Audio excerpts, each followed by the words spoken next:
The Full Circle Podcast. Compelling interviews and incredible tales from Colorado's western slope, from the mountains to the desert. Christi Reese and her team hear from the movers, shakers, and characters of the Grand Valley and surrounding mountain towns that make the western slope the place we all love. You'll learn, you'll laugh, you'll love with The Full Circle. Hi, everybody, and welcome back to the Full Circle Podcast. I'm Christi Reese, and I'm honored and excited today to have our guest, Dr. Diana Sirko, the Superintendent of District 51 Schools. Welcome, Dr. Sirko. Thank you. It's my pleasure to be here. Thank you. Obviously,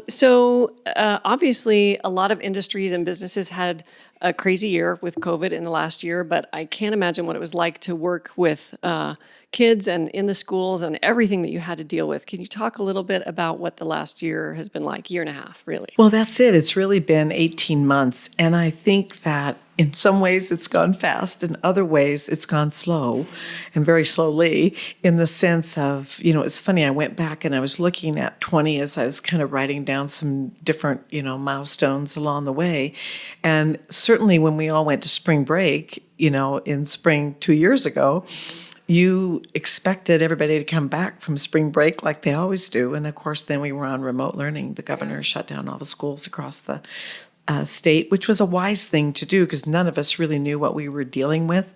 We had actually decided at that point to take one more week off of spring break, but then it ended up, we were out of school for the rest of the semester. But what was great was our teachers had an opportunity to really experience remote learning. Our students did.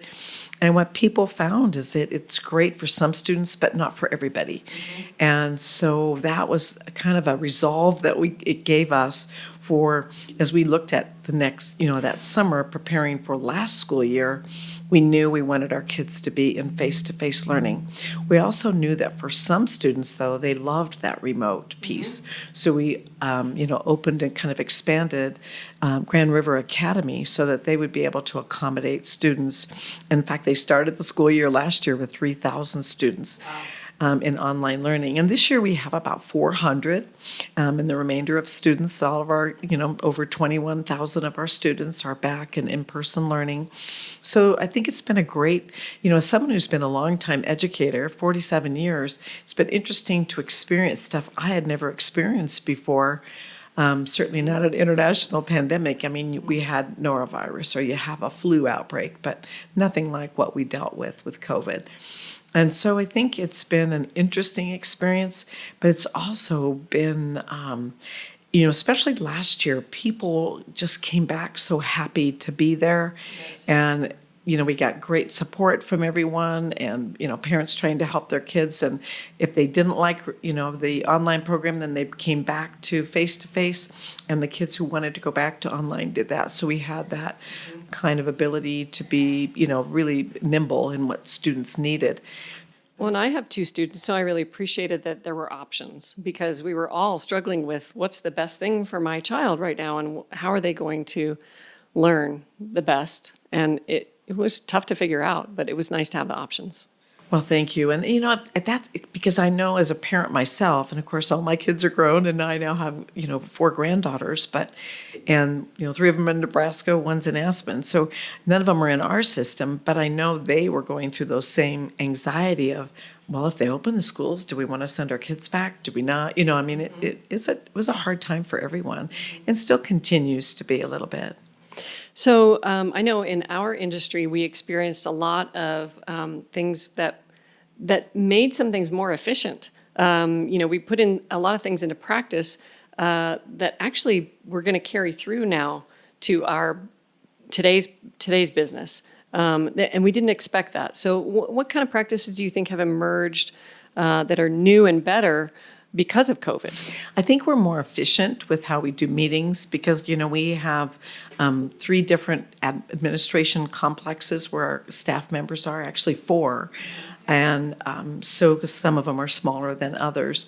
And what we found is when we were having a meeting, everybody would have to get in their cars and all, come back to R5 where we would meet in the boardroom. But what we've discovered is how often we can be more efficient by just doing a remote meeting. You get your business done. Everybody doesn't have to be driving all over the city. Right. And so I think it's things like that that seem to be, and some of us felt more efficient in certain models than another. So I think we just learned to be a little bit more flexible about meeting the needs of individual people, but still being able to get your work done. I want to circle back a little bit to your background because I got to look at your resume, which I'd never seen before, and it's so long and it's amazing. I didn't realize that you started in the Gunnison School District. That's where I went to high school. Oh, really? Maybe we discussed that before, but yeah, in the 80s I was there. And did you grow up in Colorado? I did. I was born and raised in Colorado, mainly Denver. I went to UNC, but then my family moved to Montrose. And so then I spent my summers in Montrose and really learned to love the Western Slope. And my first teaching job then, I was actually a park ranger at Blue Mesa for 6 summers. So my last... Lucky you. Yeah, so it was a great summer job, that's for sure. And, over there, the best summer jobs are the government jobs. So, and then at that point was when Title IX passed. And I always wanted to be a park ranger, and my mom would say, no, girls can't do that. But isn't that crazy? And then Title IX passed, and so then when they took applications, I was there at 8 a.m. the very first morning. I'm going to get one of these jobs. So I got hired, and I worked 6 summers. My first, 3 years was when I was still in college, and then my next 3 years was when I was teaching, and so that would be my summer job. And my husband loved it because, he would, he worked for the Park Service too. Then he would, just be out doing different things for them and grounds and stuff. And so it was a nice summer job. And then my first teaching job was in Gunnison, got hired the day before school. And then we ended up going and teaching in Montrose, both of them. Yeah, and you were in Montrose and Hotchkiss. Yep. Right? So, and Delta. Yep. So you naturally could gravitate back to this area and know a lot about the Grand Valley because of your time spent on the Western Slope. You bet. Well, it was interesting. We ended up moving to Colorado Springs. We were there for about 25 years, but we always knew we wanted to come back to the Western Slope. And then I was offered the superintendency in Aspen. So then we moved back over here, and, here we are still in the Western Slope, yeah. So congratulations on your upcoming retirement. That's exciting that you get to enjoy life here at a little bit slower pace starting next year. And we're excited about your replacement, Brian Hill, because we think he's just a great guy and really has a good heart. Talk a little bit about that transition period for the two of you. Well, what was interesting is that, when we were looking for an assistant superintendent, 18 months ago, or actually almost 2 years, I guess almost 3 years ago now, then, Brian was one of the first applicants that we had, and we had a pretty nice group of applicants, but he just emerged and kind of, went to the top of the heap very quickly because he's very bright, he's very personable, has a lot to offer. So then, as part of my contract, I need to let the board know each year whether I want another year added on, and obviously it's still their choice whether they add it, or whether I want to do something else, and I let them know that I would be retiring at the end of this school year. So last spring, there were so many superintendencies open, and because of Brian's talents, then he was being recruited. He was being recruited. So I think the board was extremely wise for really 2 reasons. One, you don't want to let a good person like that get away. And 2, it's so comforting for the staff to know what's going to happen when Diana retires because they know who their boss is going to be. Because you always worry when you have someone new coming in, are they going to change everything? What's it going to be like? And obviously Brian will, do whatever changes he believes are necessary. But it's nice for them to know him, feel comfortable with him, and know what a competent educator he is. Absolutely, absolutely. One of the things that I'm really excited about, there's lots, but the teacher salaries, and that they got a raise this year, and that's been a long time coming. It's been a long time coming, and I believe they added some days to the calendar in 2017 with the mill levy then, and we're able to add a little bit, but we were still woefully behind other districts. So we would get people, especially in your hard to fill positions, we'd lose them to Delta or, some of the other, nearby communities, but they just had better funding than we did. That's right. They did better. So we were able last year to do some things and moving some things around. We really also discovered that we were more richly staffed in some buildings than is typical. And so we looked at being able to right size our staffs. We want to be careful about not making sure our class sizes, we want to make sure our class sizes are still reasonable. But we were able to do some shifting around, which allowed us to provide an 8% increase and really become competitive on the Western Slope. Now, did we actually get more money from the state of Colorado as well? We did. We got some of the COVID, the one, I guess there's good news and bad news and everything, but we did get the COVID relief funds and then this year the ESSER funds, which did allow us then to repurpose those funds to other things so we could take federal dollars that we receive to be able to use those on salaries.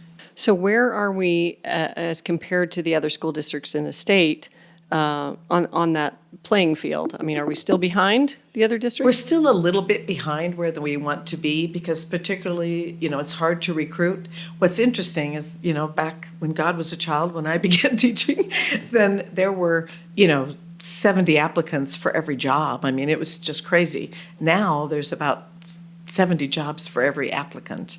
And so it's very hard anyway to recruit. And if you cannot be competitive salary-wise, you're just going to get left behind. So even right now, we still have 20 positions open and, are continuing to try to do that hiring. So the 8% was a wonderful step in the right direction, but we're going to want to continue on that. And for instance, if we've had a position open like an admin position, we have to really think about, do we really need that? Because those dollars could go towards teacher salaries. Gosh, that's tough work that you all are doing. And so thank you for that. We have been reading in the paper. I have not been attending the school board meetings, but we've had some rowdy meetings as of late. And I know that's hard for you and the rest of the school board. And I was reading a really interesting article in the New York Times, and I have part of it pulled up here. I just wanted to take a look at my notes.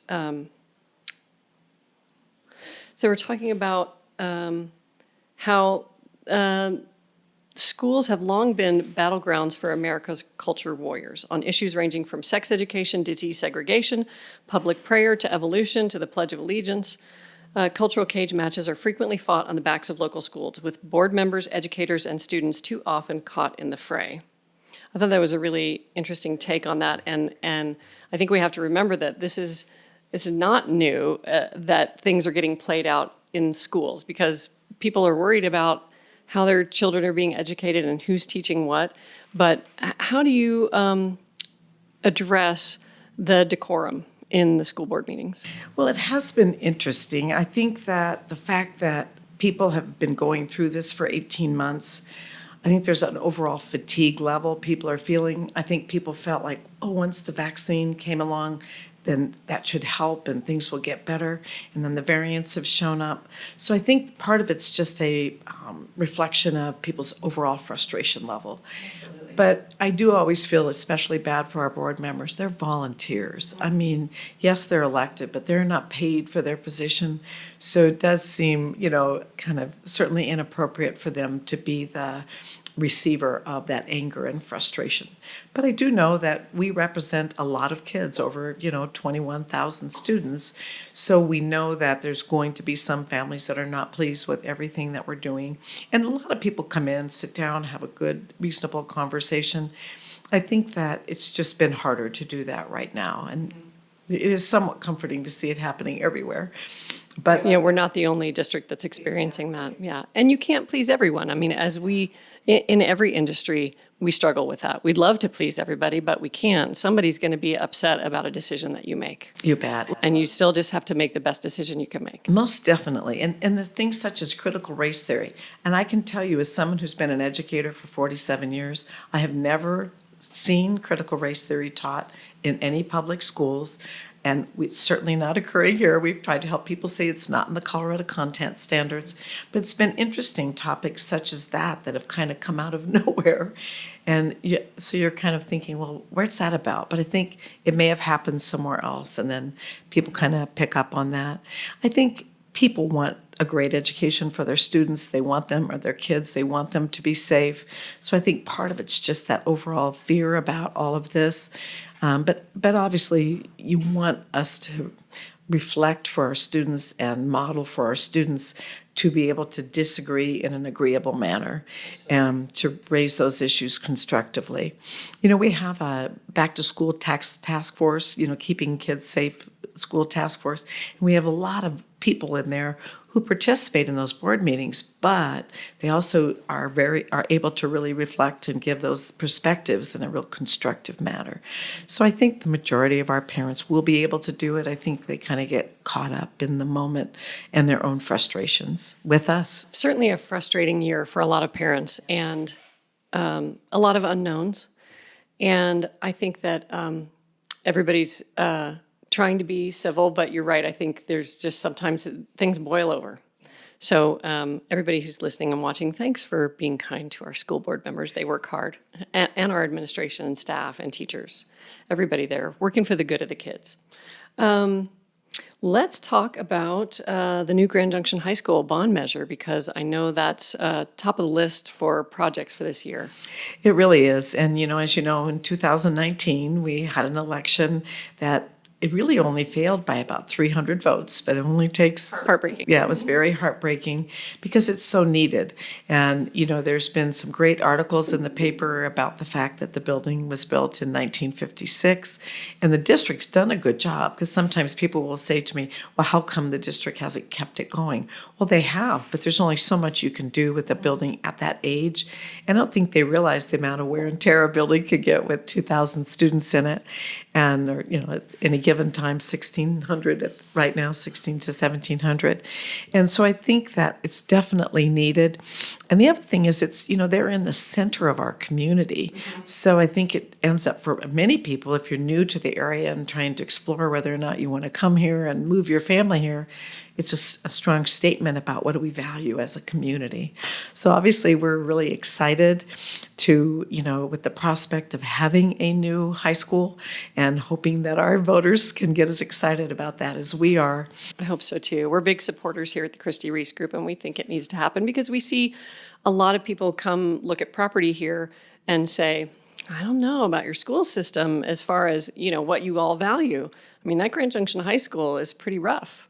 And so we see it as a huge need and a huge attribute to our community to have a new school. Thanks. Well, we certainly appreciate the donations that Christi Reese has made. It's made a big difference. But I think it's just, like you said, so far we're getting a lot of support from people. So I think it's hopefully something whose time has come, because the need is certainly out there. Mm-hmm. And I think from my perspective, I just see the longer we wait, the more money we waste in that building, because it's going to have to be replaced before too long. I mean, the time is now, but the more we just put Band-Aids on, they're expensive Band-Aids. It's not just a couple of $100 to patch something up. I mean, every time we do something to that high school, it's thousands and thousands and thousands of dollars. So, yes. So, right now, what is the process for that timeline? Are you all out giving some speeches and presentations? And yeah, we have just begun that process and going through and doing presentations so we can help the community and get any of their questions answered. We have some renderings, and our architects have put together some drawings to show us sort of what this could look like, and that's nice for people to be able to visualize what that new school will look like. And I think it's great for kids, too, because it brings it to life for kids to see those. Our teachers are wonderful about providing feedback and saying, we really need this there. Don't forget we need that there, that kind of thing. So it's really been a nice community process where staff, students, and teachers have all participated in creating those diagrams. And the success of the Orchard Mesa Middle School and the financial aspect of that project really, I think, is a great example of what you all can do with Grand Junction High School. I'm sure that's being talked about a lot. You bet. I think we were able to really, Tim Foster has helped us really with overseeing the committee when we first got started. And having, built a lot of things on CMU's campus, he would say, I think we can salvage this. I think we can't salvage that. So it's been great to have that other perspective. And certainly we have a lot of knowledgeable people from the community who are, weighing in. But as you said, Orchard Mesa Middle School is such a great example of what can be done when people work together on behalf of our students. So we had, Blythe is the architect, and they did Orchard Mesa Middle School, and they're working on Grand Junction High School. That's great. Local firm. Yeah, it's great. Let's talk about the free school lunch program, because there's a lot of need in our community. There really is. On any given year, we have 50% of our students on free and reduced lunch. So the federal lunch program has always been a really important part of schools and their ability to serve the needs of our students. But last year, when the pandemic really got going, then the feds said, okay, all kids, 100% of kids will get free breakfast and lunch. And so then this year, they surprised us by extending that program through this year. So, we're hoping obviously that'll keep up for a while, because it makes a tremendous difference for all of our families. And so that's been a real godsend, because we make sure they have breakfast as well as lunch. And as you know, we have our lunch lizard that goes around all summer and all during the school year to make sure all students get that breakfast and that lunch. And what's wonderful is all a parent has to do is say, I've got 4 kids, they're going to get 4 bags that'll have today's lunch and tomorrow morning's breakfast in it. And then there's, of course, some that are, more of a hot lunch type style at some schools. But the nice thing is it's just incredible. The only thing I want to just remind people out there who may be listening is that, kids who have free and reduced lunch also get their fees waived for athletics, for different textbooks, different pieces. So the great thing about the free and reduced lunch has been that lunch and breakfast and lunch, but the one disadvantage is parents don't always let us know that they would qualify for free and reduced lunch. So we want them to still fill out that form. Right. Your child will still get lunch, but then they also may have some of their fees waived and other things that we can do for them. That's really nice, because I know, when I was in high school, I think the school paid for almost all of our uniforms and things like that. If you wanted a letter jacket, you paid extra, but school supplied so much, and that has changed a lot, and some of that stuff's really expensive. I know my husband is the cross-country coach at Palisade High School, and, some of those kids can't afford shoes to run in, and that's not a whole lot of equipment, but a pair of shoes, good running shoes, are expensive. Well, the District 51 Foundation really helped a lot with school supplies, but like you said, the other gap we still have is what about the kids who can't get those special shoes? Because certainly, as we know, we offer so many different great sports and different activities for kids, but that's also a lot of specialized equipment out there around that, whatever that sport is. Well, that's a great program. I'm excited about that. Could we talk a little bit about the COVID policies and in the schools going forward for this year? And I know that there was a lot of discussion about the mask mandates, and seems like people are pretty happy with like we said, not everybody's going to be happy with every decision, but kids are excited to be there without masks for the most part, and the kids that are feeling like they need to wear them can wear them, and they're not being ostracized or anything like that. Is that correct? Well, I think for the most part, I do hear from some parents that they feel like their child feels like they're made fun of by other kids if they're wearing a mask. And what we've tried to do is say we won't tolerate mask bullying, but also kids sometimes aren't comfortable telling on one of their friends. So I think that's been the most controversial part of this school year. The CDC in May last year said, masks, it's time for, kind of getting back to normal and not, requiring masks. And so we really had adopted or really put together that policy of saying it would be a personal choice, because we knew some families would still want that. That's not been well received by our community. I hear daily from people who really feel strongly that we should be requiring masks. We have about 130 cases right now of COVID across the school district.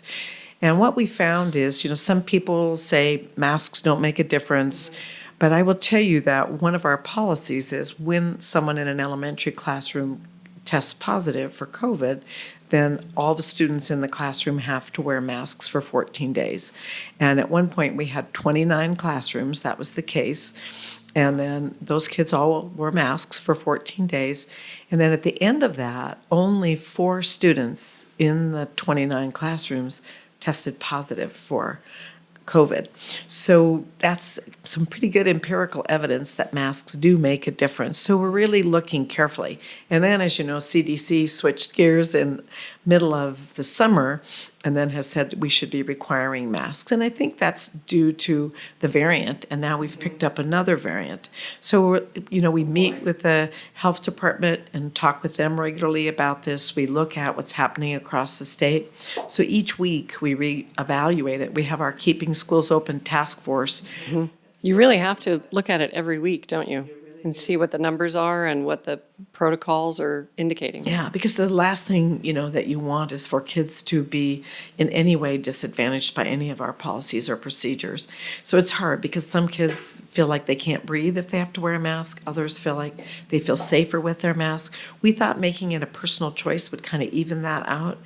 But because of the fact that kids aren't always, that kids pick on each other sometimes. And so we feel like maybe it's easier to require them. Everybody, we're just wrestling with that one right now. So is that something you feel could change at any time during the school year?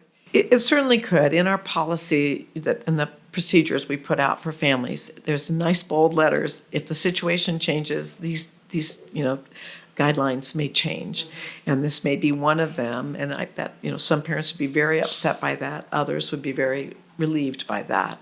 So that's the hard part. I hear pretty avidly from both sides. So we'll continue to monitor the situation because the bottom line is keeping our kids safe and making it safe to come to school every day. Because we also hear from other parents, if you require masks, I'll pull my child out. And we obviously want to keep them with us wherever we can. Oh, I do not envy you and the school board in making these decisions. It's really tough. Where do you see Mesa County in 5 years? I mean, obviously, you haven't had a huge, long tenure here in the Grand Valley, but I think you've made some really positive changes and brought some stability to the position and to the people that felt like maybe things were being mismanaged before. I think you're well respected here. And what do you think your legacy is going to be, and where do you see the school district 5 years from now? Well, I think, first of all, with, Brian's leadership, things will go well. It should, be able to just keep, rolling on the way it has. We have outstanding leaders. We have good principals. We have, strong teachers who work hard on behalf of our kids. And I think, I got here and into the community in 16 and started in the school district in 18. I just think we have a good pathway moving forward, and certainly I like to take credit for some of that, but it really is all of us together and people having a vision how they wanted things to change. And certainly the support of our community to do that. So we've gotten, great support. Our D51 Foundation gets a lot of support, and that helps us to buy materials and do things, for schools.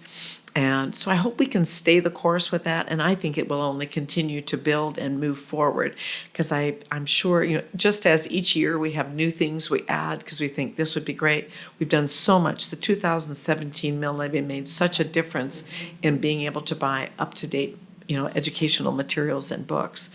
So those have really taken hold and made a big difference. So it really, as I say, it takes a village, and it was really everybody working together. The community saying, here's what we want. We did a draft strategic plan, and then unfortunately the, COVID kind of hit, so we didn't get to finish it all, but it did give us a chance to hear from the community on what they wanted. Mm-hmm. Obviously, in some of the other needs assessments for other schools, we're focusing on Grand Junction High School because part of the issue with getting the bond passed we felt last time was that there were too many issues in one bond. And so just keeping it simple this time, just Grand Junction High School, but that doesn't mean that other schools don't have needs.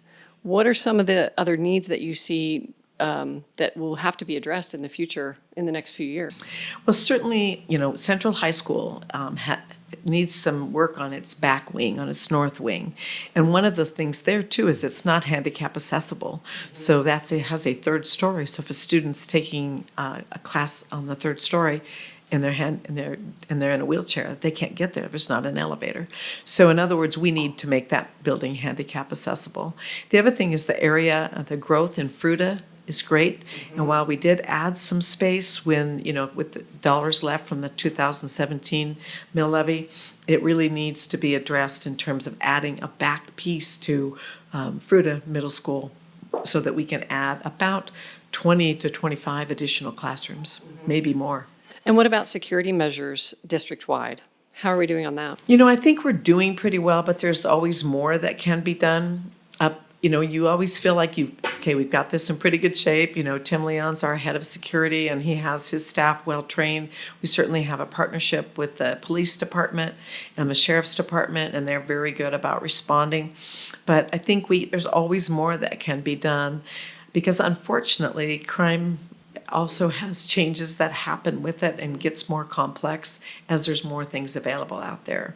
So I think the safety pieces are something we'll continue to have to update and upgrade just as the times change. So will the equipment that we need to do to address that.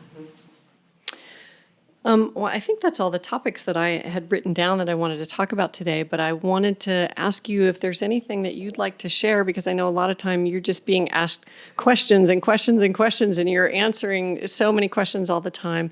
Is there anything you'd just like to chat about or share with our listeners and watchers about Grand Junction or the school district or your last year here as superintendent?